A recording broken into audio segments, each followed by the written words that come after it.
Hello, my lovely college algebra class, and welcome to the lesson on 10.5, Inverses of Matrices. But before we move on to matrices, I want to talk about a matrix equation. Or in other words, let's say you have a system and you want to rewrite it in terms of a matrix, like basically rewrite it in a matrix version. So here you have an example of the regular system, and then here you have the matrix system. And just to show you what happened, we first took the coefficients that were in front of the variables, and we put each of those numbers into this matrix here. That's step one. Step two is you take your variables, which in this case, variable x and variable y, and you put them in their own separate matrix, basically in a column-based matrix. And then last but not least, you will then take your final constants and put them in their own matrix. And once you've done that, you're basically done. And I kid you not, there is literally like 2 to 3 problems on the online homework where it asks you just to do this. So let's practice. So let's say you have this system and we want to rewrite it as a matrix equation. Well, first things first, take the coefficients that are with your variables and put them in their own matrix. So take the 7, take the 3, take the -8, and the -1, put them in their own matrix. Step 1, done. Now to step 2. Take your variables, x and y. X comes first, y comes second. Done. Second step, or not second step, third step, then take your constants, put them in their own matrix, making sure that you set it equal to. And just like that, done. Literally, that's like 2 problems on the online HOX program. Easy enough so far. Let's try a bigger one, where in this case, you would have to recognize we have 3 variables this time, x, y, and z. And if you look at the second equation, you'll notice that the z is missing, which means in place of the z, you will have to put 0. And also for the third equation, you will have to put 0 in for the x. So with that said, let's go ahead and put in our coefficients.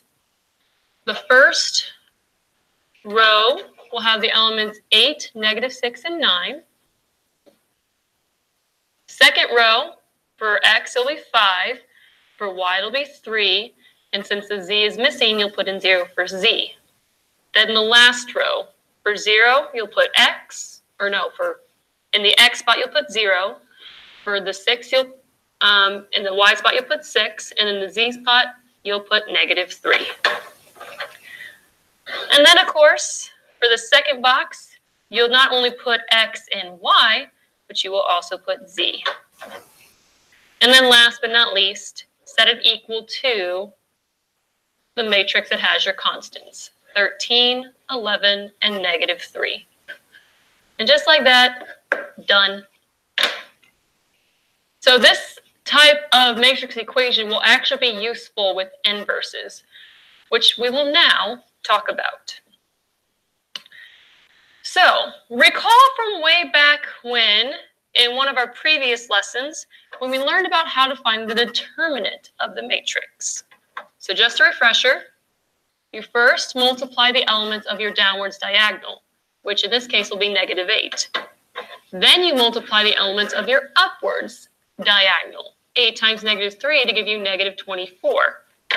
And once you have those 2 numbers, subtract, which in this case, minus and negative will become plus positive, which will make that determinant +16. Now, the reason why I wanted to review the determinant with you is because determinants play a crucial part in finding the inverse of a matrix. For example, let's say you have matrix A, and it has these 4 elements, like little a, little b, little c, little d. Underneath is the definition of how to find its inverse. And just so you know, anytime you see a letter that represents a matrix with it raised to the power of -1, that is what's called the inverse. And over here, you will see the formula to find the inverse. You will first have to find the fraction 1 divided by the determinant of A. And then once you find that fraction, you are then going to multiply it by a very special matrix. Now, I will show you how to find this very special matrix. The special matrix that's right here, the first thing you'll have to do is to take the downwards diagonal and make them switch places. So in other words, the D will go to the top, the A will go to the bottom. And sure enough, that's what happens. For the upwards diagonal, however, the B and the C do not switch places. They stay where they are. Instead, what happens to them is their signs are going to change. So then the C will become negative and the B will become negative. Or positive if it was already negative, vice versa. And then once you've taken care of that, you'll just take this fraction and then distribute. So please keep this formula handy. It will come in handy in the upcoming examples. In the upcoming examples, let's practice finding the inverse of the following matrix. So to start off, we have matrix A, and we want to find its inverse, which of course, the symbol for its inverse is A to the power of -1. So if you look back at the formula, we first need to find 1 divided by the determinant of A. So let's go ahead and do that first. Let's find the determinant of A. First, downward diagonal, multiply to get -21. Then multiply the upward diagonal to get -7. And once you have those two numbers, subtract, which of course gives you plus positive. So then 21 plus 7, or -21 plus 7, gives you -14. So that is our determinant. And that is the number that's going to go underneath the +1. All right, so we have our fraction. Now, it's time to get that special matrix. So the first thing you want to do is look at your downwards diagonal and make those switch places. So the -7 is going to move to the top, and the +3 is going to move to the bottom. Now the next step, you'll take the upwards diagonal. You won't make them switch spots. Instead, you'll make that 1 positive and that 7 negative. And that's what you'll put in the box. And once you've taken care of all those steps, all that's left for you to do is take the fraction 1 over -14, and you're going to distribute that to each element in that matrix. So first, if we do -1 over 14 times -7, of course, we can rewrite the 7 as -7 over 1. Then you just have to multiply horizontally, which will give you -7 over -14, which, if you look closely, reduces to -1 over -2, which, again, just turns out to be 1/2. So then 1/2 is what you'll put here in the upper right corner. Do something similar for the other three. You'll get 1/2 here, you'll get -1 over 14 here, and then you'll get -3 over 14 here. And that takes care of that. So then, voila, there is your inverse matrix, just like that. Let's go practice another one just so you can get the hang of it. So once again, we have a new matrix. We need to find its inverse. Oh, sorry, I didn't mean to write that. So the first thing you'll need to do is we need to find the determinant and then put it underneath 1. So then let's go ahead and write that over to the side. We need to find the determinant of A. First, multiply the downwards diagonal to get -8. Then multiply the upwards diagonal to get -5. And once you have those two numbers, subtract, which of course makes that plus positive, which in the end gives you -3. So then the -3, that is what will go underneath the 1. So we got the fraction. Now we need to find our special matrix. So for our special matrix, remember, you got to take the downwards diagonal and make them switch places. So the 4 is going to go to the top.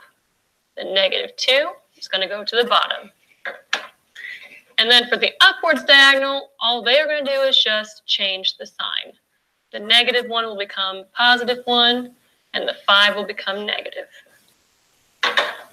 And once you have that special matrix, all that's left for you to do, take the fraction and distribute. Which then, if you double check your work, your element in the inverse should be -4/3, +5/3, -1/3, and +2/3. And voila, there's your inverse matrix right there. Now let's do one more example, and actually this example is very crucial, so make sure you pay attention. So to find the inverse of this one, we got to do 1 over the determinant. So let's go ahead and find that determinant. Downwards diagonal first to get 60. Then the upwards diagonal, multiply those, you'll get 60 again. Which then if you subtract, 60 minus 60 gives us a determinant of 0. So then 0 is what's going to go on the bottom of that fraction. Uh-oh. We have 0 on bottom, which means this fraction is undefined. And sadly, we cannot have undefined fractions. And if that is the case, that means there is no inverse. So beware. Anytime the determinant is equal to 0, anytime that happens, you can instantly say no inverse. Beware of that, especially on this upcoming example. So we're going to find the inverse of the following matrix, but we need to find the determinant first, because we always have to find 1 over the determinant of A before we find our special matrix. Now remember, to find the determinant of a 3 by 3, you first have to take your 2 columns and copy them to the side. So -3, 1, and -2, and then 7, 3, and -4. And once you have that, then you can take your downwards diagonals. Here's your first downwards diagonals, here's your second, and then here's your third. So let's multiply those elements together. For the first diagonal, that should give you +18. For the second diagonal, that should give you -14. And then for the third downward diagonal, that should give you +12. Okay, so let's keep those downwards elements together. Now let's do the upwards diagonals. Okay, for the first upwards diagonal, you multiply those, you'll get +18. For the second diagonal, you'll get +12. And for the third diagonal, you'll get -14. So here are all the downwards diagonal numbers, which if you combine them, should give you 16. And then here's the upwards diagonals, which if you combine all of those, should give you 16 as well. And remember, once you have your downwards numbers and your upwards numbers, subtract, and that gives you a determinant of 0. Well, well, well, once again, we found that our determinant is equal to 0, meaning no inverse. Now, some of you are probably wondering, will there ever come a chance where I'll have to find the inverse of a 3 by 3 matrix whenever the determinant is not equal to 0? Well, I have checked the Hawks program about 100 times, and every single example I've come across where it wants us to find the inverse of a 3 by 3 matrix, it has always come out to be not possible. So until a case arises that you need to learn, I say we'll move on to other stuff. But if you are curious on how to find the inverse of a 3 by 3, you can come talk to me personally one-on-one.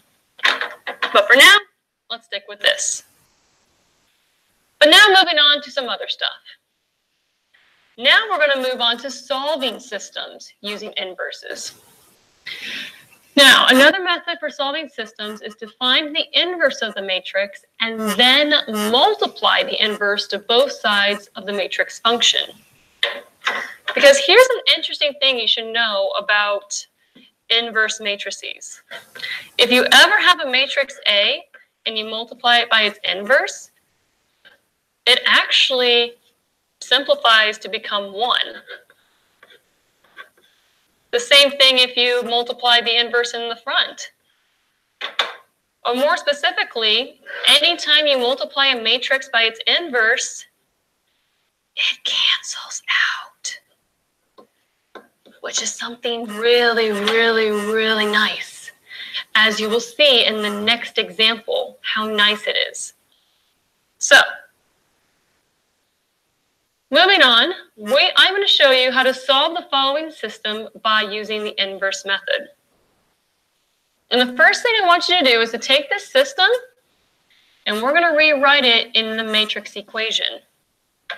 So in other words, take your coefficients, 4, -5, -3, and 7, put them in one matrix. Then take your variables, x and y, and then set them equal to your constants, 3 and 1. Now, the first step I want you to do, I want you to label this matrix, matrix A, and we want to find A inverse. We want to find the inverse of matrix A. So let's go ahead and do that. To find the inverse, again, you got to do 1 divided by the determinant.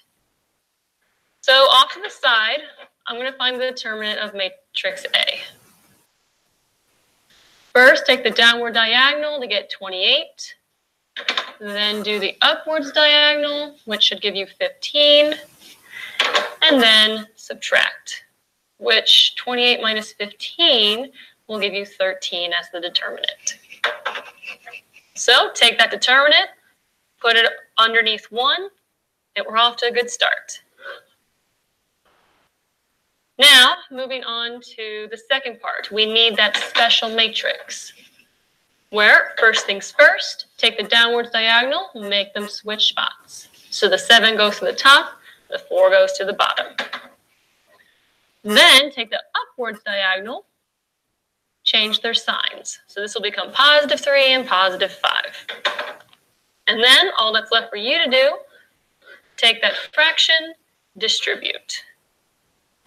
Which in this case, when you multiply those, your inverse should be 7 over 13, 5 over 13, 3 over 13, and 4 over 13. So this is our inverse. And I'm just going to write that off to the side real quick. 7, 13, 5, 13, 3, 13, 4, 13. Okay, keep that mental note that this is the inverse. So now go to your next slide, and I will show you how we're going to use that inverse. So this is the matrix equation that we're going to start with, and we need to find out what x and y are going to be equal to. Now, I said that this was matrix A, right? But off to the side, what I want you to do is we're going to multiply by the inverse of A, which we said was 7/13, 5/13, 3/13, and 4/13. But of course, what you multiply to one side, you will also have to multiply to the other side. And more specifically, the A inverse is going to have to go in front of what we put here. Sorry about that. Okay, that's fixed. So right here, I'm going to put 7/13, 5/13, 3/13, and 4/13. And we're going to multiply that by this matrix here, 3, 1. So over here, we have A inverse times A. But wait a minute. Didn't Ms. Shulin say that if you multiply inverse by its original function, don't they cancel out? I think Ms. Shulin said that, so yay, those two matrices disappear. And all that we have left on this side of the equal sign is X and Y. So in other words, to solve for X and Y, all we have to do is multiply these two matrices. But of course, from our previous lesson, we know how to do that. Here's a 2 by 2. Here's a 2 by 1, because 2 by 2 rows, 2 columns, and this one's 2 rows, 1 column. Check the middle. Sure enough, we can multiply those, and which means our final answer will be a 2 by 1 matrix, meaning that we'll have 2 rows and 1 column. All right, let's get down to business. For our first element, we're going to have to multiply the first row to the first column. So in other words, take your first row and then take your first column and then let's multiply. So 7/13 times 3. Again, just write the 3 as 3 over 1 and multiply horizontally, and that'll give you 21 over 13. So 21 over 13 will be right here. Do something similar for 5/13 times 1, which will just give you 5/13, and you'll add those together. All right, one more. For this one, this is second row, first column, which means I'll now have to multiply the second row to the first column. Which, if I do that for the first element, 3/13 times 3 will give me 9 over 13. And then 4/13 times 1 will be 4/13. So then from there, you add those numbers together. For the top one, you'll get 26 over 13. And for the bottom one, you'll get 13 over 13. Which, if you simplify, 26 over 13 becomes 2. And 13 over 13 becomes 1. And voila. You found it. You found that your X has to be equal to 2 and your Y has to be equal to 1. Just like that, you're done. Now, I know what some of you may be wondering, but Ms. Shulin, what if I didn't want to use the inverse matrix method? What if instead I wanted to say use elimination? Like maybe for this example, if it tells us to use the inverse method, do I have to use the inverse? Could I use elimination instead? And the question, or the answer to that question is, yes, you can. So in other words, if you see this system and you would rather decide to use elimination instead of the inverse method, by all means, go ahead. Like, for example, I can take the first matrix, multiply that by 2. So then my top matrix will be negative 4x minus 6y equals 2 times 16, which is 32. Then my bottom matrix would be 4x plus 6y equals negative 35. And then from here, let's just combine like terms. The 4x's will cancel, and the y's will also cancel, which means there's nothing left on that side. And then 32 and negative 35 combine to give you negative 3. Huh. So that's a false statement, meaning that there is no solutions.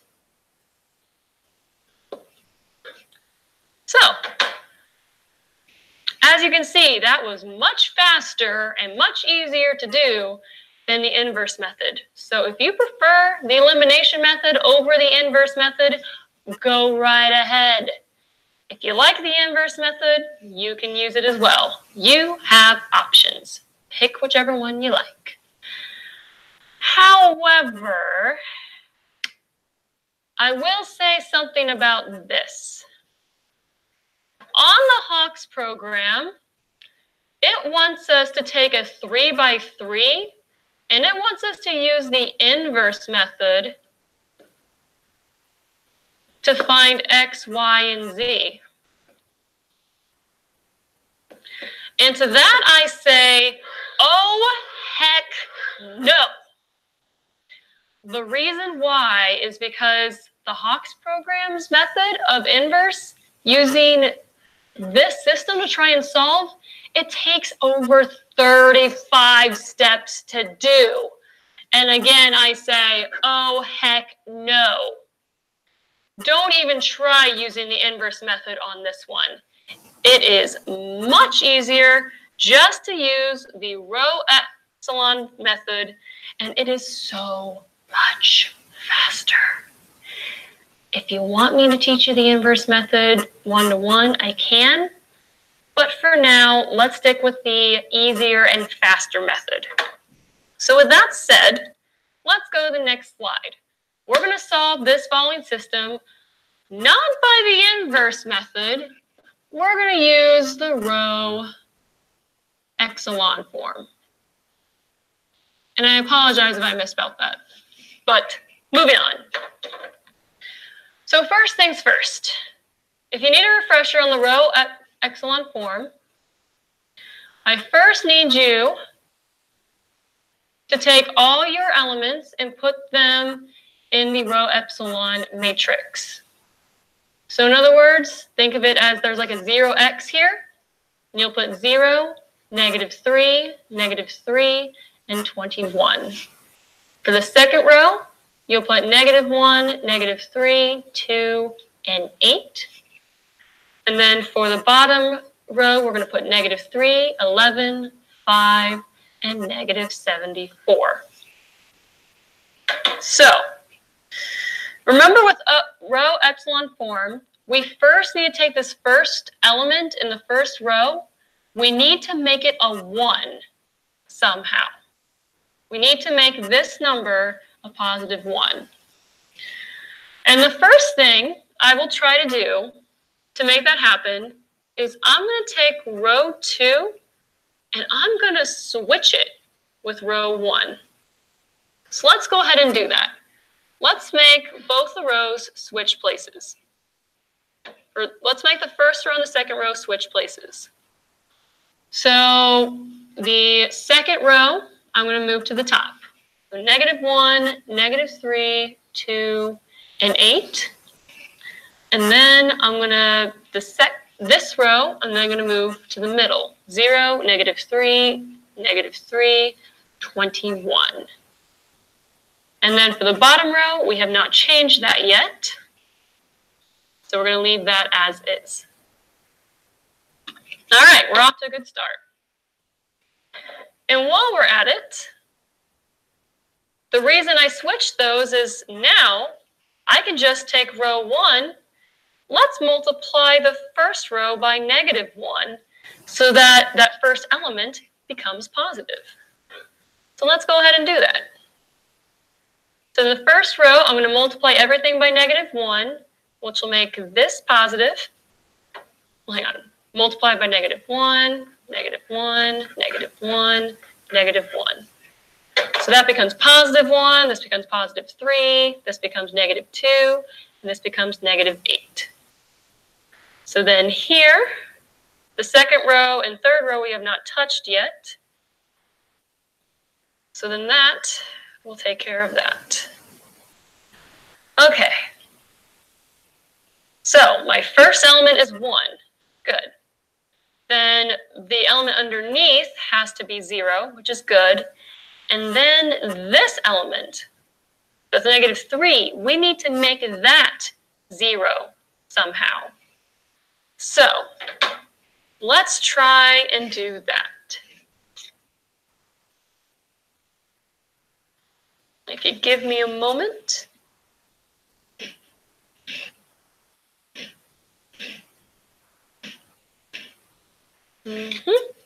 Just making sure I write it down.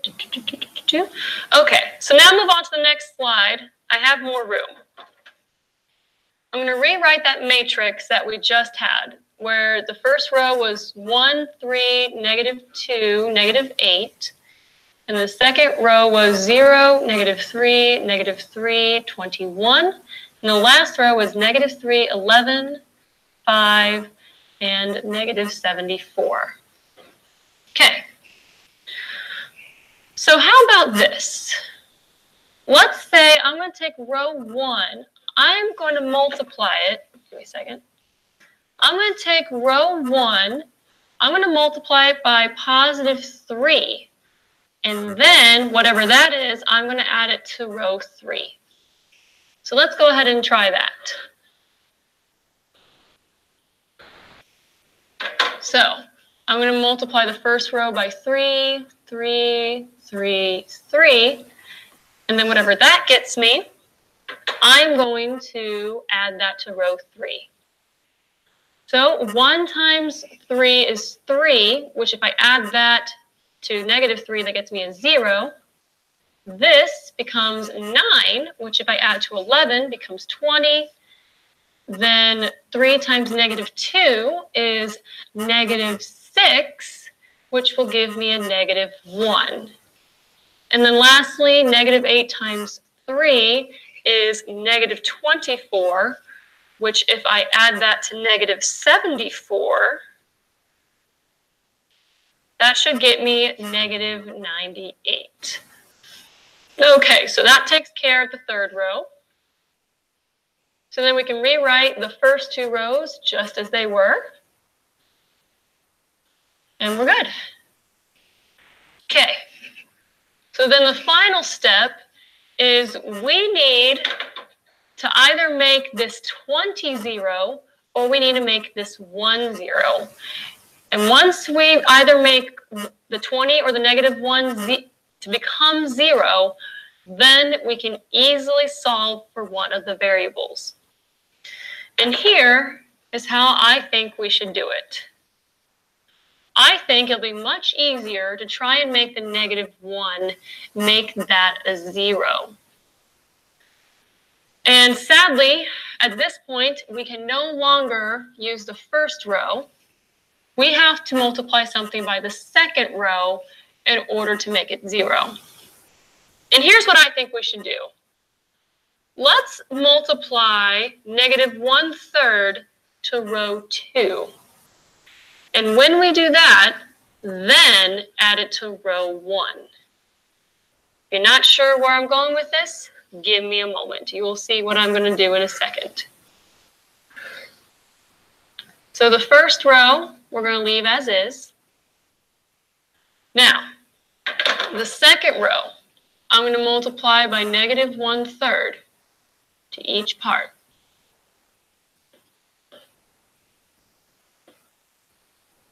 And let's see what happens.